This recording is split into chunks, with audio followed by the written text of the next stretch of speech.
তো আজকেও সকাল সকাল ঘুম ভেঙে গেছিলো। আমি সকাল সকাল উঠে পড়েছিলাম মোটামুটি 6টা সাড়ে 6টা নাগাদ। এদিকে আমার 5টা থেকে ঘুম ভেঙে গেছে, আমি আর ঘুমোতেই পারছি না, জানি না কেন আমার সাথে এটা হচ্ছে। কিছুদিন হয়ে গেল আমার খুব সকালেই ঘুম ভেঙে যায়, আর তারপর আমি যতই চেষ্টা করি না কেন আর ঘুম ধরে না। তো জানি না আমার কি ভালো সময় আসতে চলেছে নাকি, ভগবান হয়তো সংকেত দিচ্ছে যে উঠে পড়, এটা ঘুমানোর সময় না। তো যাই হোক, অনেকেই বলে যে ভালো সময় আসলে নাকি তাড়াতাড়ি ঘুম ভেঙে যায়। তো এটা সত্যি মিথ্যা জানি না, কিন্তু আমার ভালো সময় কবে আসবে ভগবান ছাড়া কেউ জানে না, রাধারানী জানে যে আমার কবে ভালো সময় আসবে। ভালো সময়ের অপেক্ষায় আছি যে একদিন হয়তো ভালো হবে, একদিন হয়তো ভালো হবে। তো দেখা যাক, এভাবেই কষ্ট করছি। অনেক কষ্ট হয় জানো তো এভাবে কাজ করতে, কিন্তু কি করব বলো, কোনোদিনও তো এভাবে কাজ করে অভ্যাস ছিল না। কিন্তু এখন সময় আর পরিস্থিতির জন্য আমাকে আজ বাড়িঘর ছাড়তে হয়েছে। তারপর এভাবে আমার কাজ করতে হয়, বাসন টেনে টেনে, এই কাপড় ধোয়া, এই সব কিছু খুব কষ্ট হয়। কিন্তু কি করব বলো, ভাগ্য যদি খারাপ থাকে কারোর কিছু করার নেই। তো ভাগ্যকে আমি মেনে নিয়েছি, আর যে আজ সকালে উঠে আমার যে কাজগুলো থাকে সেই কাজগুলো আমি সেরে নিচ্ছি, কারণ একটু পরে সোনা উঠে যাবে।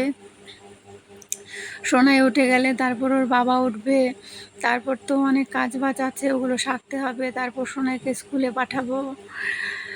তো যাই হোক, বাসন ধোয়া হয়ে গেছে, এবার আমাদের খাওয়ার বাসনগুলো নিয়ে এসেছি, খাওয়ার বাসনগুলো ধুবো।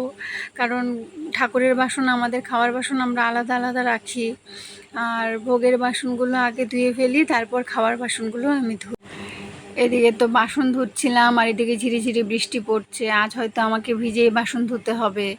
এমন অনেক দিন হয়েছে, ঘুম থেকে উঠেই আমার ভিজতে হয়, ভিজে ভিজে কাজ করতে হয়, কারণ কতক্ষণ বসে থাকবো বলো, কাজ তো করতেই হবে। এদিকে ঝিরিঝিরি বৃষ্টি পড়ছে, আর আমার চিন্তা, এদিকে আমার পূজা দেওয়া হয়নি, স্নান করা হয়নি, আর স্নান করেও তারপর ভিজে ভিজেই ঘরে আসতে হবে। এদিকে 1-2 ফোঁটা বৃষ্টি পড়ছিল, আর আমি ভাবছিলাম আরেকটু পরে আসো, আরেকটু পরে আসো, বৃষ্টিটা যাতে এখন না আসে। তো যাই হোক, তোমাদের সাথে কথা বলতে বলতে কিন্তু আমার ঘর মোছাও হয়ে যাচ্ছে। এদিকে ঘর মুছে তারপর জল ভরতে হবে বালতিতে, যেহেতু সোনার বাবা এসে হাত পা ধোয় বারান্দাতে, ও তো আর ওভাবে কলের পাড়ে সবসময় যেতে পারে না। ওই জন্য 2 বালতি জল ভরে এনে বারান্দাতে রাখি। তারপর সোনাই আছে, কিছু খাবে, হাত ধোবে, এখানে তার বেসিন নেই, তাই ওখানে বারান্দাতে 2 বালতি জল ভরে রাখি। এদিকে দেখো, বৃষ্টির কথা বলতে বলতে বৃষ্টি কিন্তু চলে এসেছে। এবার বাকি কাজগুলো কিন্তু আমাকে ভিজেই করতে হবে। মানে কি বলবো, ভগবানও হয়তো আমার পরীক্ষা নিচ্ছে। সত্যি বলতে মাঝে মাঝে আর পারি না, শরীরও দেয় না, মনও দেয় না, মাঝে মাঝে মনটাও খুব খারাপ লাগে, এভাবে আর কাজ করতে ভালো লাগে না। তো আমি স্নান করে চলে এসেছি দেখো। এবারে স্নান করার পরে তো আমি ঠাকুরঘরটা মুছি, ঠাকুরঘরটা মুছে নিচ্ছি, কারণ ঠাকুরঘর না মুছে তো আর সেবা দেওয়া যাবে না।